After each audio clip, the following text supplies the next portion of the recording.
How to upsert Salesforce data from Excel with Excel Connector. Salesforce CRM provides a special operation for syncing data from external systems called Upsert. It uses a so-called External ID to check whether a record needs to be updated in Salesforce or a new record needs to be created.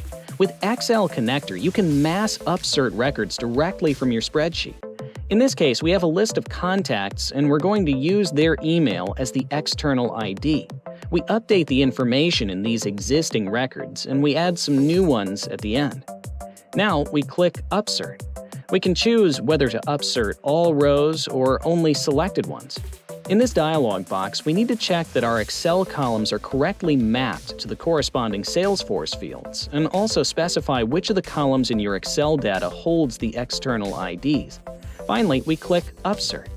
After the operation is completed, all operation results, along with the updated and created record IDs, will be written on the right of the data, one column over. A special case for the upsert operation is using the standard ID field on any object as an external ID. In this case, records will be created in Salesforce for all Excel rows that are empty in the ID column, and updated for all rows where IDs are present. Another special case is when one wants to use external IDs to create references between records, provided the objects are related.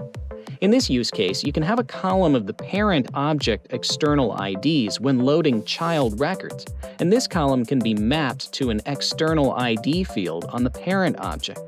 The list of external IDs on all parent objects is shown at the very bottom of the fields list in the Mappings dialog. They're only available during the upsert.